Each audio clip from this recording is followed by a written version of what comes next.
राष्ट्रवादीचे अध्यक्ष शरद पवार आपल्या सोबत आहेत।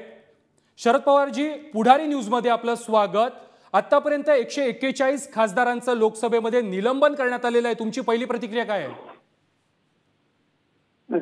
या देशाच्या पार्टीच्या इतिहासामध्ये इतक्या लोकांच्यावर कधी कारवाई झालेली नव्हती। ही कारवाई करून सवन विरोधी पक्ष हा संसदेचा आणायचा आणि संसदीय लोकशाहीवर आमचा विश्वास नाही स्पष्ट करायचं, हे काम आता भाजपचं सरकार करत आहे। या ज्यांच्यावर कारवाई केली त्यांची मागणी काय होती?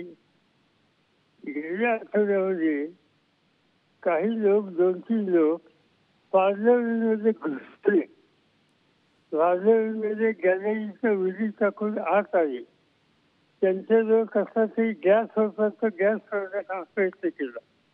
पार्लमेंटच्या बाहेर त्यांच्या सहकार्याने गॅस सोडण्याचा प्रयत्न केला आणि हे कोण लोक होते, काय होते, त्याचा हेतू काय होता हे समजून घेणं हे अत्यंत गरजेचं होतं। आणि म्हणून सरकारच्या वतीनं याची माहिती घेऊन सदनाच्या समोर द्यावी ही मागणी विरोधकांनी केली। याच्यामध्ये काही गुन्हा नाहीये।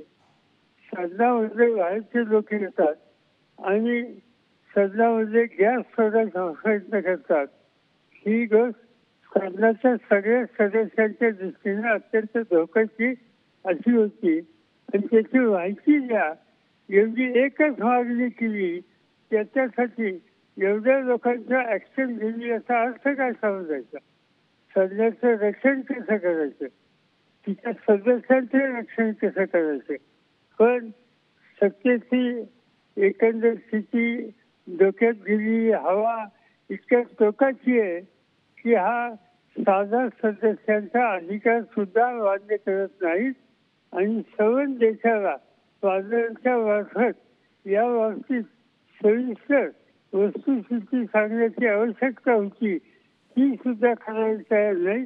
हा दृष्टिकोन या राज्यकर्त्यांचा आहे आणि त्यामुळे त्याच्यात मागणी केली म्हणून ऍक्शन घेतली असेल। त्याच्यात आता अनेक लोक असेल की आता सुप्रिया सुळे की त्यांच्या सवन कारकिर्दीमध्ये कधीही एकदा सुद्धा नियम त्यांनी तोडलेला नाही। आम्हा लोकांचं धोरण आहे नियम कधी तोडायचे नाही। मी स्वतः आता 55-56 वर्ष विधानसभा, विधिमंडळ, पार्लमेंटमध्ये आहे। एकदा सुद्धा असा नियम तोडण्याची तक्रार माझ्या उद्देशी कुठे नाही, तर आमचं ते धोरण आहे।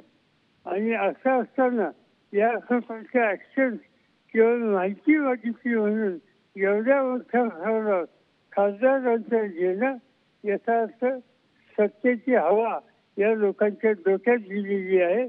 संसदेची प्रतिष्ठा ही सांभाळायची नाही हे सूत्र त्यांनी ठेवलेलं आहे। नक्कीच पवार साहेब, तुम्ही म्हणताय की सरकारच्या डोक्यामध्ये सत्तेची हवा गेलेली आहे, मोदींच्या डोक्यात सत्तेची हवा गेली आहे। आता विरोधकांची भूमिका काय असणार आहे? विरोधक पुढे काय करणार आहेत नेमकं? आता असं आहे की पार्लमेंट आणखी 4 दिवस आहे। आम्हाला काही तिथं सभागृहामध्ये जाता येणार नाही, त्यामुळे आत्ताच काही करता येणार नाही।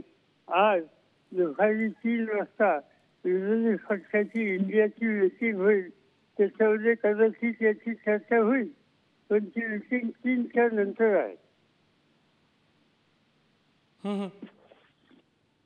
ओके,